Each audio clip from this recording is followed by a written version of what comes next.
Gadis barbar pilihan Ustadz tampan. Bab 282. Ya, seperti yang kita harapkan, anak keempat kita perempuan, Zaujati. Dia mirip denganmu saat kamu masih kecil.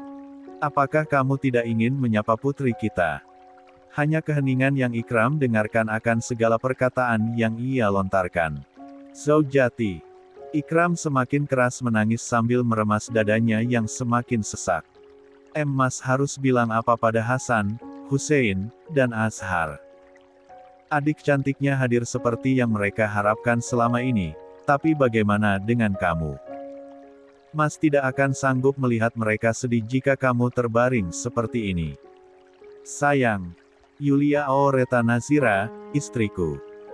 Yulia hanya bisa terbaring lemah dengan kedua mata yang terus terpejam, entah sampai kapan dia akan membuka kedua mata indahnya. 2 hari, seminggu, setahun. Bagaimana jika lebih dari itu? Mata-matamu yang indah, Zaujati, harap buka untukku. Dengan getir, Ikram mencium kening Yulia penuh kasih sayang dan kesedihan yang tak terkira, air matanya mengalir tiada henti di samping ranjangnya. Kembalilah kepadaku, Zaujati. Anak-anak kita membutuhkanmu. Aku, lebih dari siapapun, merindukan kehangatan senyummu.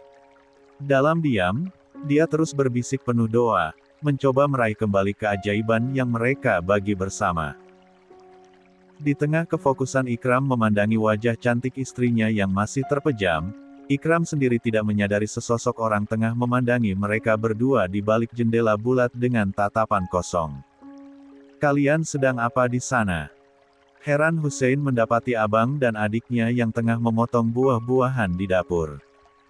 Bang Sein kesini cepat, ayo bantu kita untuk potong buah-buahan ini. Anak lelaki yang memakai koko putih itu duduk di samping Hasan kemudian mengambil buah apel untuk dimakan. Namun baru saja ingin menggigit buah tersebut, Hasan sudah mengambil buahnya dengan cepat. Jangan kamu makan, apel ini khusus untuk Emi. Tadi Kang Abdul datang ke sini terus dia bilang jika Arni telah selesai melahirkan anak perempuan. Serius? Kok Sein baru tahu sih? Matanya mulai berkaca-kaca. Abang dari mana aja tadi? Tanya Azhar. Hussein mengusap sudut matanya. Tadi aku pergi ke belakang main ayunan. Terus kapan kita pergi ke rumah sakit? Aku nggak sabar banget lihat adek cantik kita. Ini kan momen yang kita tunggu-tunggu. Hasan tersenyum lebar, dia terlihat begitu tampan ketika tersenyum seperti ini. Mau bagaimana lagi? Saat Kang Abdul datang dan berkata jika mereka telah memiliki adik perempuan yang selama ini mereka tunggu-tunggu. Kebahagiaan ini begitu luar biasa datang sampai Hasan lupa jika di setiap kebahagiaan pasti akan datang kesedihan. Kang Abdul nggak izinin kita buat datang ke rumah sakit, padahal kita udah nunggu dari tadi malam. Pagi ini kita harus pergi ke rumah sakit langsung. Aku tahu di mana rumah sakit Emi dirawat. Kita kan masih kecil, mana mungkin bisa pergi tanpa adanya orang dewasa yang mendampingi kita ke rumah sakit. Hussein berkata. Hasan menepuk pundak adik pertamanya. Tenang aja, semuanya udah aku atur. Hussein melompat kesenangan, akhirnya ia bisa bertemu dengan Emi juga adik perempuannya, tentu saja pasti adiknya secantik Eminya. Selesai memotong buah dan memasukkannya ke dalam wadah, ketiga anak yang memakai koko dengan warna yang sama itu keluar dari rumah, dengan Hussein yang mengendong tas ransel yang berisikan makanan untuk sang Emi dan juga ada hal yang lainnya. Aku kadang heran sama Mbak Wardah, Kang Abdul, Mbak Siti, bahkan Buya sendiri, kenapa mereka tidak mengizinkan kita untuk menemui Emi dan adik kecil. Ubi juga nggak ada kabar dari kemarin, padahal kita kan nunggu, ucap Hasan, kemudian dia melambaikan tangan pada taksi biru untuk berhenti. Tentu saja Hasan bisa membayar taksi, dia telah membuka celengan ayamnya sambil membeli hadiah untuk adik cantiknya.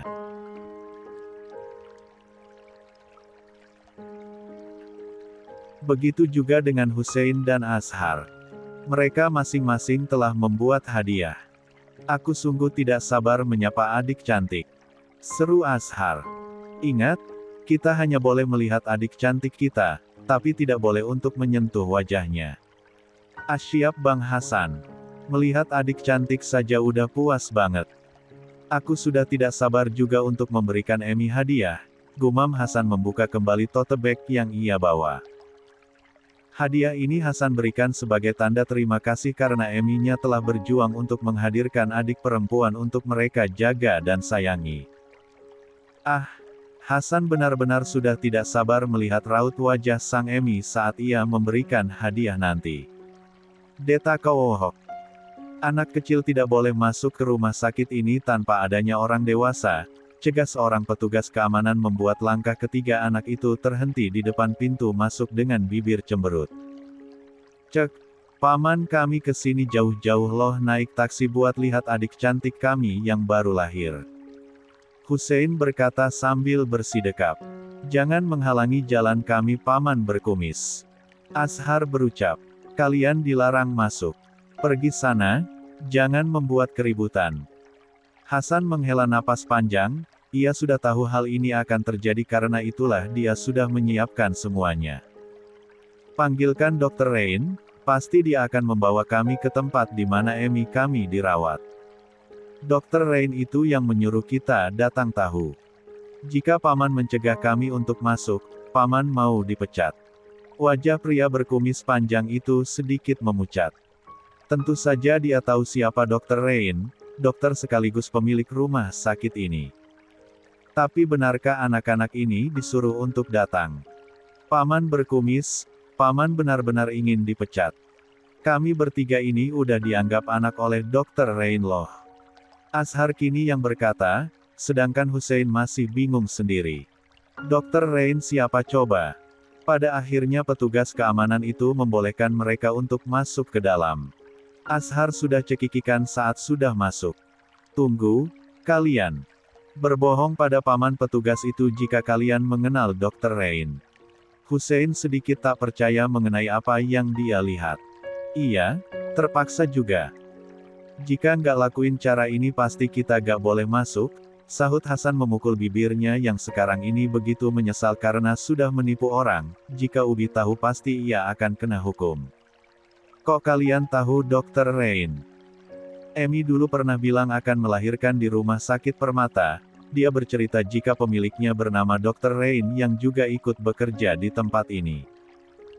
Tentu saja para pekerja di sini segan dengan dokter itu sebab kepribadiannya yang tegas, jelas Hasan membuat Hussein mengangguk paham. Kalau aja abang cerita padaku, akan lakuin hal kayak gini aku pasti akan menunjukkan akting terbaikku. Itu mengapa aku tidak cerita pada Hussein, kamu terlalu mendalami peran nanti, sahut Hasan. Mereka kemudian mencari di mana Emi mereka dirawat, dan ternyata tidak semudah itu. Mereka sudah berkeliling untuk menanyakan pada orang-orang, dan jawaban mereka sama yaitu tidak tahu. Mereka menyesal tidak membaca foto Emi. Seharusnya kita bawa foto Emi. Keluh Azhar mulai kelelahan. Biasanya kalau mencari keluarga pasien yang dirawat di mana ya? Pasti ada tempatnya, gumam Hasan. Menatap sekeliling sampai akhirnya matanya membulat saat melihat sosok Tante Kumala dan juga Mawar yang tengah mengandeng tangan. Tante Kumala. Teriaknya mendekat, membuat kedua adik Hasan ikut menyusul. Sementara Kumala sendiri terkejut akan kedatangan ketiga anak dari ustadznya yang tidak ia duga. Mawar hanya melambaikan tangannya pada Hasan dengan senyuman lebar. Hasan tidak balas menyapa sebab pandangannya kini berfokus pada Tante Kumala. Di mana Emi kami dirawat, Tante? Katakan sekarang, kami sudah tidak sabar untuk melihat dedek bayi. Iya benar. Aku ingin menyapa dedek bayi. Azhar menyahut. Kumala menggigit bibirnya, begitu terkejut akan kedatangan ketiga anak ini. Tunggu. Apakah Ikram tahu jika ketiga anaknya datang ke rumah sakit? Kalian datang ke sini dengan siapa? Kumala berjongkok sambil mengusap keringat di dahi Azhar yang terlihat. Tante jawab aja, jangan banyak tanya. Hussein sudah tak sabaran. Pada akhirnya Kumala membawa mereka untuk pergi ke lantai 3 di mana Yulia dirawat inap. Sepjap-japka. Ikram, kapan kamu akan menamai anak keempatmu? Tanya Abi Laksa menepuk pundak putranya yang selalu saja menyendiri, membuat Ikram tersadar dari lamunannya. Ikram tidak tahu Abi. Kamu ayahnya? Berikan cucu perempuan Abi nama sekarang. Tidak bisa. Ikram bersikeras. Kenapa? Apa karena istrimu yang masih belum bangun, membuatmu enggan untuk menamai anak perempuanmu? Ikram sadarlah, jangan terlarut dalam kesedihan, anak perempuanmu juga membutuhkanmu. Ikram meremas dadanya yang masih terasa menyesakkan. Bagaimana aku bisa menamai anak ini jika Yulia sendiri yang menginginkan untuk menamai anak keempat kami, Abi? Dia sudah berjanji padaku akan menamai anak kita jika selesai melahirkan. Bahkan aku tidak tahu nama indah seperti apa yang sudah istriku siapkan. Ikram menutupi wajah tampannya saat air matanya kembali keluar. Dia benar-benar tidak ingin dilihat lemah oleh keluarganya, tapi air matanya tanpa bisa ia kendalikan terus keluar. Abi Laksa seketika terdiam, dia mendekati bayi mungil yang berada di ranjang bayi, membuka mata kecilnya yang begitu jernih, kemudian menggendongnya dengan perlahan. Ikram masih menyekat air mata di sudut matanya. Aku kadang berpikir jika aku memiliki anak perempuan ini, Allah akan membawa pergi istriku. Astagfirullahaladzim, istighfar Ram. Bisa-bisanya kamu berpikir seperti itu, tegur Gus Hilmi menepuk pundak adiknya ini. Ambil wudhu, setelah itu salat agar pikiranmu bisa jernih kembali. Ingat, apa yang telah kamu alami ini semata-mata sudah takdir. Kita hanya bisa perbanyak doa untuk istrimu, lanjutnya.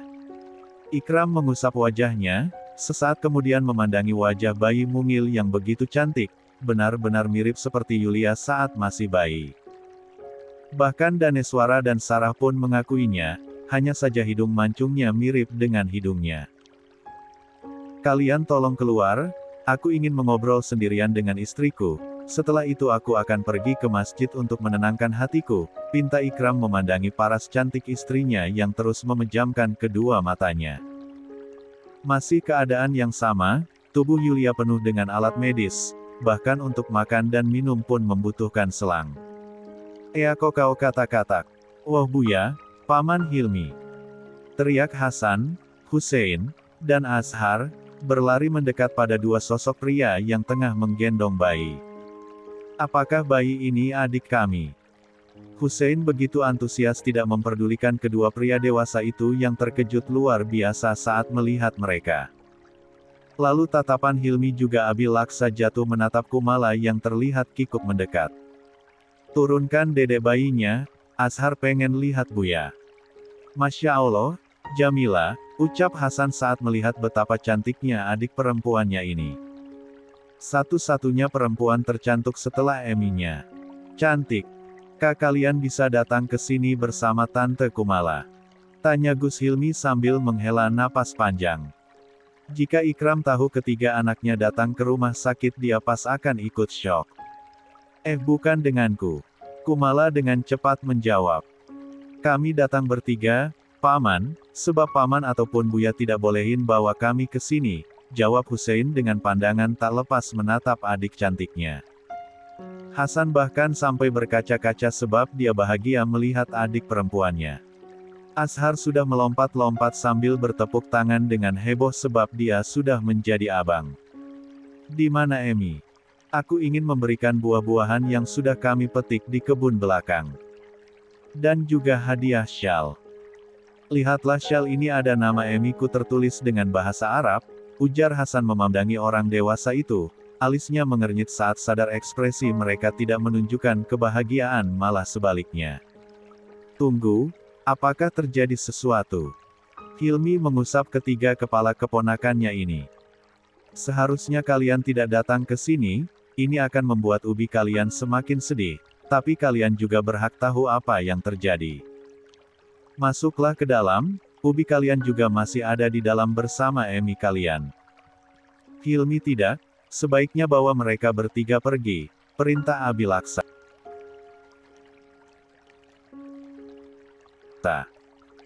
Buya apaan sih? Kita udah menyiapkan buah-buahan segar untuk Emi makan di dalam tasku. Tentu saja kita harus menemui Emi. Aku sangat rindu Emiku, ujar Hussein dibalas anggukan dari Ashar dan Hasan. Mereka bertiga masuk ke dalam rawat di mana Yulia berada. Emi, kami datang membawa kejutan untuk Emi. Terjak mereka penuh antusias, namun sesaat wajah kebahagiaan mereka sirna saat melihat Sang Ubi yang tengah menangis sambil memeluk Emi yang terbaring di berangkar dengan banyak alat medis. Ubi, apa yang terjadi? Hasan mendekat dengan langkah ragu-ragu, begitu juga kedua adiknya. Kalian. Ikram buru-buru mengusap air matanya saat sadar ketiga anaknya datang. Tentu saja Ikram terkejut akan kedatangan mereka, padahal ia sudah meminta pada keluargamu untuk tidak membawa anak-anaknya melihat keadaan Yulia yang sekarang. Ubi, kami datang untuk melihat dedek bayi sama Emi. Kami juga membawa buah-buahan juga hadiah. Seru Ashar dengan ceria sebab tidak menyadari situasi yang terjadi. Emi baik-baik aja kan? Hussein ikut mendekat dengan tatapan kosong. Ini kali pertama ia melihat banyak alat medis di tubuh Eminya. Bahkan suara alat entah apa namanya Hussein tidak tahu, yang terdengar begitu nyariin, membuat jantungnya berdebar. Tanda pisah. Emi nggak suka diinfus sebab lengannya pasti akan sakit dan terasa pegal, tapi sekarang banyak alat medis di tubuhnya. Ubi, tolong lepaskan semua yang menempel di tubuh Emi, Emiku kesakitan. Hasan berkata sambil mengusap wajah pucat sang Emi yang tertidur begitu damai. Mereka salah waktu, sepertinya Emi sedang tertidur karena kelelahan. Seharusnya kalian tidak datang. Ikram memejamkan kedua matanya sejenak, sesaat kemudian dia menarik tangan ketiga anaknya untuk keluar dari ruangan ini. Ubi, apa-apaan sih? Kami kan ingin melihat Emi. Lepas. Pasti Emi bentar lagi bangun, kami sudah menyiapkan hadiah untuk Emi juga dedek bayi. Teriak Hussein berusaha menepis cekalan tangan dari sang Ubi yang terlalu kuat. Lepas Ubi, sakit. Ringis Ashar. Kalian ini seharusnya tidak datang untuk menemui Emi kalian. Kenapa? Kami mengkhawatirkan Emi. Apa Ubi tidak tahu betapa khawatirnya kami sebab tidak mendapatkan kabar? Ubi bahkan tidak pernah pulang ke rumah, sahut Hasan matanya sudah berkaca-kaca. Dia menyadari satu hal yang ingin dia tepis. Apa keadaan Emi tidak baik-baik saja? Napas Hasan tercekat, dia tidak ingin pikiran negatifnya menjadi kenyataan. Namun jawaban dari sang Ubi membuat air matanya seketika jatuh membasahi pipinya yang sejak tadi dia tahan. Iya, Emi kalian tidak baik-baik saja, dia kemah, dan entah sampai kapan Emi kalian terbangun. Kalian puaskan akan jawaban yang ingin kalian dengar. Kata dokter hanya sebuah keajaiban jika Emi kalian bangun dari tidur panjangnya. Hussein dan Ashar sudah menangis akan kenyataan yang harus mereka terima. Sedangkan Hasan hanya bisa diam kemudian memukul perut sang Ubi dengan sekuat tenaga. Ubi bohong. Emi baik-baik saja. Dia hanya tidur sebentar, Emi akan terbangun. Jangan katakan jika Emi koma. Hasan seketika kembali ingat saat 2 minggu lalu ia dipercaya untuk menjaga sang Emi di rumah, sebab Ubi dan kedua adiknya pergi untuk mengisi ceramah di Masjid An-Nur. Saat itu Hasan bermain ayunan bersama Emi di kebun belakang. Saat itu sang Emi mengatakan sesuatu yang aneh padanya. Tidak sanggup melihat anak-anaknya menangis seperti ini, Ikram pergi dengan langkah lebarnya, keluar dari ruangan ini, tidak memperdulikan teriakan Hilmi ataupun abinya. Tangisan ketiga anaknya sungguh menjadi luka terberatnya. Zaujati, apakah kamu melihat? Lihatlah anak-anak kita menangisimu. Kapan kamu bangun dari tidur panjangmu? Untuk beberapa hari pun aku tidak bisa sanggup melewatinya tanpa kehadiranmu di sisiku. Ikram berjongkok di koridor rumah sakit sambil memandangi langit yang nampak indah, sangat berbeda dengan perasaannya. Di tengah rasa sakit akan ujian yang harus dia terima, tiba-tiba pundaknya ditepuk oleh seseorang. Ustaz menangis memang boleh tapi jangan terpuruk dalam rasa kesedihan. Bagaimanapun anak-anak Ustaz yang masih kecil membutuhkan Ustaz. Ikram tanpa melihat ke belakang seketika tahu siapa yang mengganggu kesendiriannya.